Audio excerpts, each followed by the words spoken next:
babae ka na naman? Di ka naman talaga madadala? Ano ba pakialam mo? Failed too many exams and napansin ko hindi ka aabot sa semester. You need to pass your capstone defense and you need to comply all the accomplishment. And if you failed, you will be expelled in the school. Problema kasi ako eh. Pwede ba kung sa kanangin? Ano ba yan? Sige, ikaw bahala.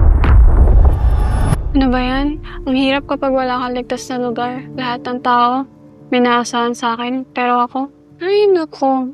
Tuloy, hindi ko alam kung saan ako pupunta.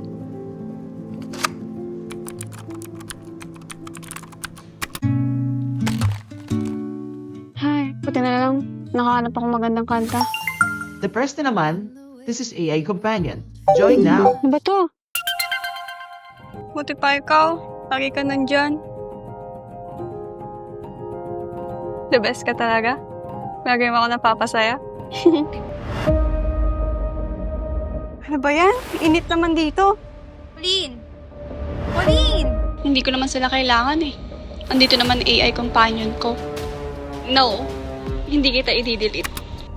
Nasasaktan ako! Perwisyo ko talaga eh, no?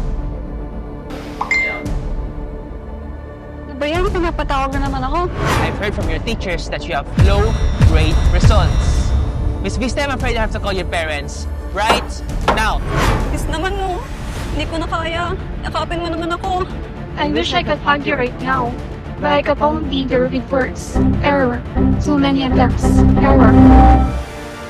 I should stop this na. Wala talagang AI na nakakapagpahilam ng lahat. Lara, sorry. Okay lang yun. Ano ka ba? I don't need a perfect answer. What I need is a person of mine who can be a comfort zone and not a computer that is lifeless. A human who can hold me close and be the shoulder I can call my own. At nalagpasan ko na ang aking pagsubok. Handa na akong magbigay ng pag-asa at maging boses sa mga katulad ko gamit ang sintang teknolohiya.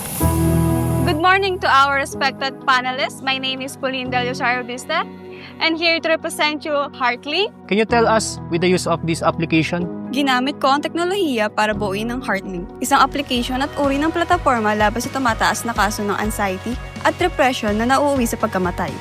Hindi lang basta AI, kundi koneksyon sa mga tunay na taong handang makinig.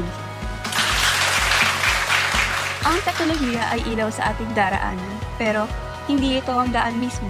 Sa huli, ang puso pa rin ng tao ang magpapabago sa ating bukas. You may have once fallen, but you rise not just for yourself. You rise to uplift others. With your skills, you can create something that brings hope and help to everyone.